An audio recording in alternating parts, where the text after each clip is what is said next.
So hello everyone, my name is Ankit Sharma. So welcome back to our channel Be My Mentor. आज हम लोग लेके आए एक नया वीडियो जिसमें हम लोग डिस्कस करेंगे टॉप 10 क्वेश्चंस या फिर कई सारे कॉन्सेप्ट्स जो कि इन क्वेश्चंस में यूज होने वाले हैं, जो कि आपकी हेल्प करेंगे सीयूईटी एग्जाम्स में. ठीक है फ्रेंड्स, तो आज हम डिस्कस करेंगे 10 क्वेश्चन ऑफ चैप्टर नंबर 3. ठीक है, जो कि इसका नाम है करंट इलेक्ट्रिसिटी. तो फ्रेंड्स चलिए स्टार्ट करते हैं, आगे बढ़ते हैं. उससे पहले मैं आपसे एक रिक्वेस्ट करना चाहूंगा कि आप इस वीडियो को लाइक कीजिए, अगर आपको पसंद आए तो चैनल को सब्सक्राइब कीजिए और मेरे साथ कॉपी पेन लेके बैठिए, ताकि उन क्वेश्चंस को जो मैं अभी सॉल्व कराने वाला हूं यहाँ पे, उनको आप बहुत आसानी से मेरे साथ सॉल्व कर सकें. ठीक है ना फ्रेंड्स, तो चलिए स्टार्ट करते हैं. तो पहला क्वेश्चन देखते हैं. What is the resistance of a human body. Human body का रेजिस्टेंस क्या है? तो फ्रेंड्स ये आपको याद करने वाली क्वेश्चंस हैं. ये एकदम जैसे कि मेमोरी बेस्ड क्वेश्चन है, आपको याद होना चाहिए. और ऐसे क्वेश्चंस काफी हद तक पूछे जाएंगे सीयूईटी एग्जाम्स में. देखिए फ्रेंड्स, बहुत सारे क्वेश्चंस हैं, टाइम कम है, तो ऑब्वियस सी बात है ऐसे क्वेश्चन तो नहीं आने वाले जो कि बहुत ज्यादा लेंथी हो, काफी सॉल्व करने की जरूरत पड़े आपको. तो friends direct point two point question आएंगे जो कि आप देख के मार्क कर सकें. तो वो क्वेश्चन कैसे हैं? ऐसे जो हम आपको अभी प्रैक्टिस करा रहे हैं. तो ऑब्वियसली बात है ये आपकी हेल्प के लिए, हम आपके लिए मेहनत कर रहे हैं, आपको हमारे साथ बने रहना है और इनके क्वेश्चन की प्रैक्टिस करनी है. ठीक है, तो इसका आंसर क्या होने वाला है? 12 किलो ओम. ठीक है, option number 3 is the correct answer of this. The human resistance of human body is 12 kilo ohm. ठीक है फ्रेंड्स, तो बढ़ते हैं अगले क्वेश्चन की तरफ.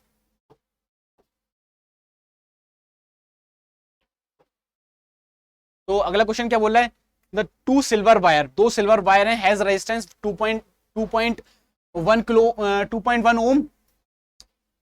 इसमें बोल रहा है कि एक सिल्वर वायर है जिसका रेजिस्टेंस दे रखा है at 27.5 degree Celsius and at 100 degree Celsius, और इसमें रेजिस्टेंस बता रखा है दोनों टाइम पे. तो हमें बताना है कि what is the temperature coefficient. तो फ्रेंड्स ये क्वेश्चन बहुत ही एक तरह से देख सकते हैं न्यूमेरिकल टाइप का है, तो ये सॉल्व करने के लिए आपको थोड़ा टाइम लग सकता है, पर अगर आपने प्रैक्टिस करी होगी तो ये तुरंत सॉल्व हो जाएगा, क्योंकि ये सिर्फ एक फॉर्मूले पर बेस्ड है. वो फॉर्मूला मैं आपको लिख के बताता हूँ अभी.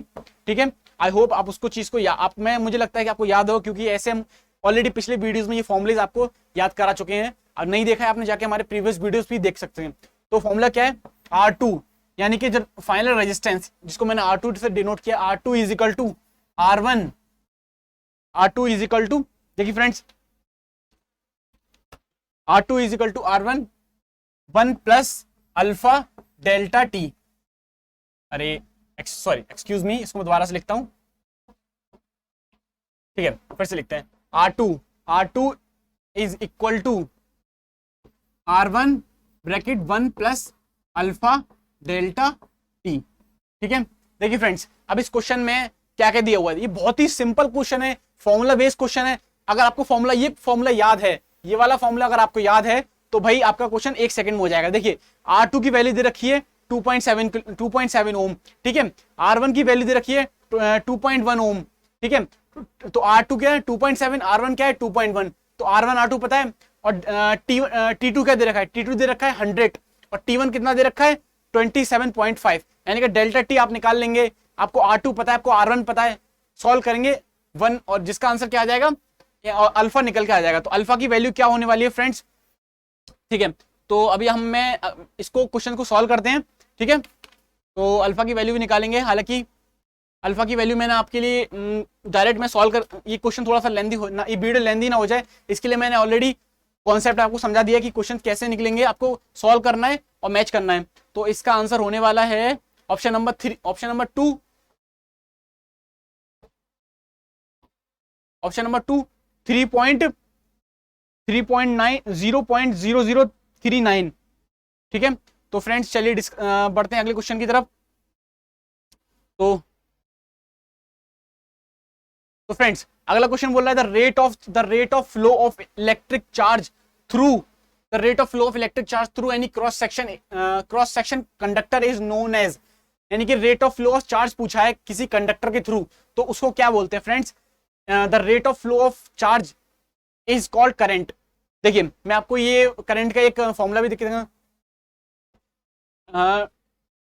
The rate of flow of charge, ये जो आप अगर करंट की डेफिनेशन देखेंगे, तो करंट की डेफिनेशन में हम लिखते हैं the rate of flow of charge. ठीक है, तो देखते हैं इसमें ऑप्शन में कौन सा मैच करता है.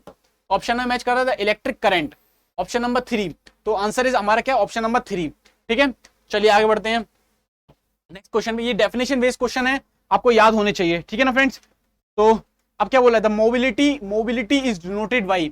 देखिए फ्रेंड्स, ये क्वेश्चन आपके, मैं ऐसे क्वेश्चंस लेके आया हूं जो कि मेमोरी बेस्ड हैं, जो कि ऐसे हैं कि आप देख के टिक लगाएंगे। पर अगर इन क्वेश्चन में आपको याद नहीं है तो आपसे बड़े बड़े क्वेश्चन भी नहीं बनेंगे, और जो ये जो छोटे छोटे क्वेश्चन हैं इनमें भी आप नेगेटिव लेके आएंगे। अब जैसे कि मैंने पिछले क्वेश्चन में एक फॉर्मूला का यूज किया, अगर वो फॉर्मूला नहीं आ रहा है तो वो क्वेश्चन आपसे नहीं बनेगा। यहाँ पे अगर आपको नहीं पता है कि मोबिलिटी क्या है, मोबिलिटी का जो सिंबल है वो क्या है, अगर आपको नहीं पता तो आपको नहीं हो जाए। फॉर एग्जाम्पल, आपका कोई दोस्त है, जैसे कि मेरा नाम अंकित है, और किसी को नहीं पता, कि मुझे पता है, सबको पता है कि अंकित है कोई, है ना। अगर मुझे बाई फेस नहीं कोई जानता तो मुझे आइडेंटिफाई नहीं कर रहा है कि मैं ही अंकित हूं, है ना। तो आपको बाई फेस भी पता होना चाहिए कि उसका सिंबल क्या है,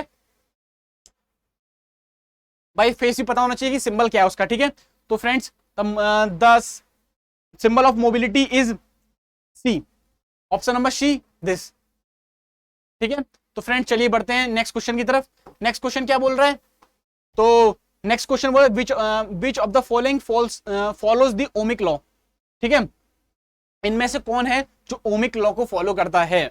देखिए फ्रेंड्स, लैम्प फिलामेंट मतलब कोई बल्ब है उसका फिलामेंट, वो नॉर्मली एक रेजिस्टेंस की तरह ट्रीट होता है ना, तो उसे क्या बोलते हैं, लैम्प फिलामेंट। ठीक है, तो ये तो ओम्स लॉ को फॉलो करेगा, ये तो नॉर्मल एक रेजिस्टेंस की तरह ट्रीट कर रहे हैं इसको। आपने अपने सर्किट्स में बनाया होगा, जब आप एक्सपेरिमेंट करते होंगे, उसमें सर्किट बनाए तो उसमें एक ऐसे सिंबल इस तरीके से रिप्रेजेंट करते होंगे, है ना, ये बल्ब को रिप्रेजेंट करते हैं ऐसे ना।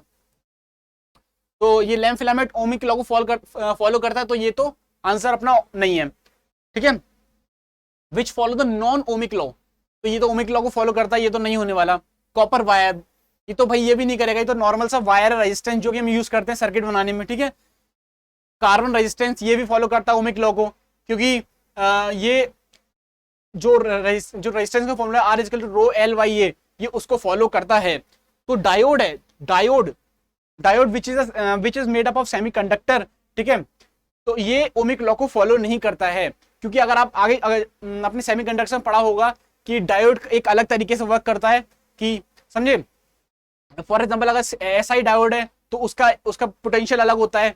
ठीक है, अगर तो ये जो डायोड है वो ओमिक लॉ को फॉलो नहीं करता है। ठीक है, तो आपको सीधे सीधे याद रखना है, ज्यादा कुछ दिमाग इस तरह सोचना नहीं, आपको याद रखना है कि diode does not follow the ohmic law. ठीक है फ्रेंड्स, तो चलिए बढ़ते हैं नेक्स्ट क्वेश्चन की तरफ। नेक्स्ट क्वेश्चन क्या बोलता है, नेक्स्ट क्वेश्चन बोल रहा है द यूनिट ऑफ कंडक्टेंस। तो यूनिट ऑफ कंडक्टेंस पूछा है। ठीक है, तो ये भी एक बहुत ही कॉन्सेप्चुअल क्वेश्चन है, याद करने वाला। आपको इस क्वेश्चन को ऐसे के ऐसे याद करना चाहिए, जैसे कि मैंने ऑलरेडी अपने कई सारे पिछले वीडियोस में बता रखा है कि डायमेंशंस और उसकी ऐसा यूनिट्स आपको टिप्स पर होनी चाहिए। ये ऐसी चीजें हैं जो आपको ऐसे सॉल्व करके नहीं आ जाएंगी, आपको याद होनी चाहिए। ठीक है, तो जो यूनिट ऑफ कंडक्टेंस वो क्या हो जाने वाली, ऑप्शन नंबर 2 सिमिन। ठीक है, कई लोग इसको कई तरीके से प्रोनाउंशिएट करते हैं, हालांकि हम लोग इंडियंस हैं, थोड़ा सा हम लोग का प्रोनाउंसिएशन अलग तरीके से हो जाता है, लोकेलिटी का भी मतलब थोड़ा सा रीजन का भी अंतर हो जाता है, पर मैं इसको सिमिन प्रोनाउंशिएट करता हूं, तो इस option number 2 is the correct answer.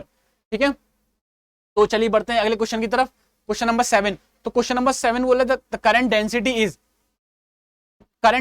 Is, तो आपको बताना है कि करंट डेंसिटी क्या एक कैसी क्वांटिटी है, ये स्केलर क्वांटिटी है, वेक्टर क्वांटिटी। करंट डेंसिटी को हम कैसे डिनोट करते हैं, जे से। तो एक बार मैं बना लेता हूं, तो जे का फॉर्मूला क्या होता है, जे। ठीक है, सॉरी ये पिछले वीडियो पे क्वेश्चन पे चलते हैं। हाँ, तो current density J is equal to I by A. ठीक है, J is equal to I by A. तो आई क्या है, करंट क्या है, एक वेक्टर क्वांटिटी है, तो ऑब्वियसली बात है, तो ये जो करंट क्या होने वाला है, जो करंट डेंसिटी है वो क्या होने वाली है, एक वेक्टर क्वांटिटी हो जाने वाली है। तो option number 2 is the correct answer. और vector quantity, current density is a vector quantity, ये डायरेक्ट क्वेश्चन पूछा जा सकता है, आप इसके लिए तैयार रहिए, क्योंकि इसमें कुछ और मैनिपुलेट नहीं हो सकता। भाई आप कैसे भी करेंगे, यही तो पूछेंगे ना कि करंट डेंसिटी की किस तरह की क्वांटिटी, वेक्टर है, स्केलर है, क्या। ठीक है, तो बात करते हैं, ये वेक्टर क्वांटिटी है। तो चलिए बढ़ते हैं अगले क्वेश्चन पर, क्वेश्चन नंबर 8 पर। तो क्वेश्चन नंबर 8 क्या बोल रहा है, the resistance of a, question number 8 बोला the resistance of a certain metal of alloy drop to a zero. Question number 8 बोल रहा है कि the resistance of a certain metal or alloy drop to zero when they are cooled below the certain temperature. This phenomena is known as, मतलब इन्होंने बोला है कि एक एलॉय है जिसको एक टेम्परेचर एक कूल कर दिया गया है एक टेम्परेचर तक लाके, तो इस फिनोमिना को क्या बोलते हैं?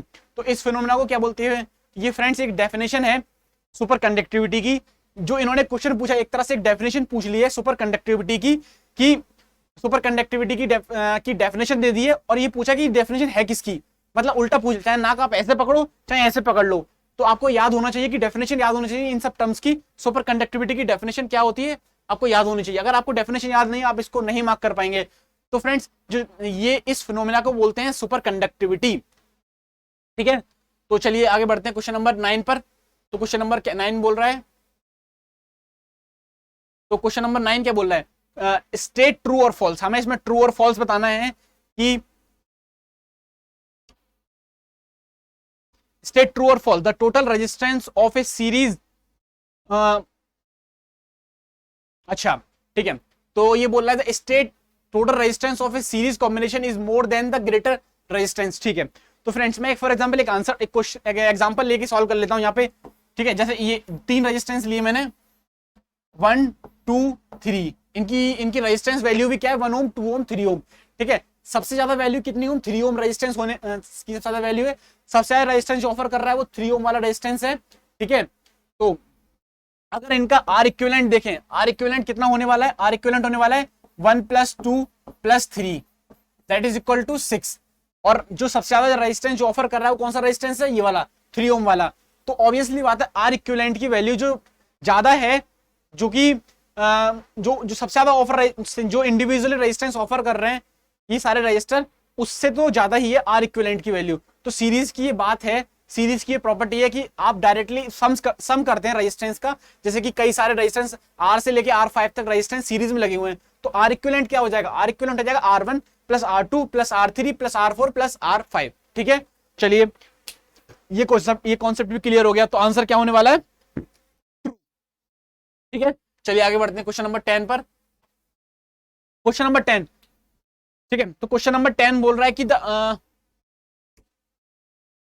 ठीक है, the opposition offered by a electrolyte of a cell to the flow of current through itself is known as. तो फ्रेंड ये बोल रहा है कि एक सेल है, ठीक है, उसके अंदर एक इलेक्ट्रोलाइट है जो कि उसको करंट के फ्लो को अपोज कर रहा है, तो इसको क्या बोलेंगे हम? तो फ्रेंड्स आपने अक्सर का सर्किट बनाया होगा, तो सेल बनाया है, तो सेल में आप एक रेजिस्टेंस मार्क करते हैं, इंटरनल रेजिस्टेंस। वो अंदर कोई रेजिस्टेंस नहीं होता है, वो क्या होता है कि जो अंदर जो मटेरियल है वो क्या रेजिस्टेंस ऑफर कर रहा है फ्लो ऑफ करंट को, तो उसी को क्या बोलते हैं? Internal resistance. तो फ्रेंड्स क्वेश्चन इसमें भी यही बात बोली गई है कि जो अंदर सेल के अंदर इलेक्ट्रोलाइट भरा हुआ है वो फ्लो ऑफ करंट को अपोज कर रहा है, तो वो क्या हो गया उसका? तो वो क्या होगा? इंटरनल रेजिस्टेंस हो गया सेल का, ठीक है। तो चेक करते हैं ऑप्शन में कहां दे रखा है। ऑप्शन नंबर 2, ऑप्शन नंबर 2 दे रखा है इंटरनल रेजिस्टेंस। तो हमारा आंसर क्या हो जाने वाला है? Option number 2 internal resistance. तो ठीक है फ्रेंड्स, यहाँ पे इस वीडियो को रोकते हैं, फिनिश करते हैं। बाकी एक और कई सारे वीडियोस लेके आने वाले हैं हम इसी फ्लो में, ताकि आपके सारे डाउट्स क्लियर हो जाएं, आपकी सारी प्रैक्टिस हो जाए, आपको एंड मूवमेंट पे किसी की जरूरत ना पड़े, आप अपने आप में सेल्फ सफिशिएंट हो, आपको ये ना लगे कि आपकी तैयारी में कहीं दिक्कत रह गई या आपने किसी सही पर्सन से गाइडेंस नहीं लिया, आप सही पर्सन के अंदर मेंटरशिप में नहीं रहे। तो फ्रेंड्स आप हमारे साथ बने रहिए, चैनल को सब्सक्राइब कीजिए, वीडियो को लाइक कीजिए, एंड हम इसी सीक्वेंस में बायो भी लेके आने वाले हैं, कॉमर्स भी लेके आने वाले हैं। आप बस हमारे साथ बने रहिए, और कोई भी डाउट हो तो आप मुझे कमेंट बॉक्स में मेरे इंस्टाग्राम हैंडल पर, टेलीग्राम पर या फिर मेरे व्हाट्सएप पर भी मैसेज ड्रॉप कर सकते हैं।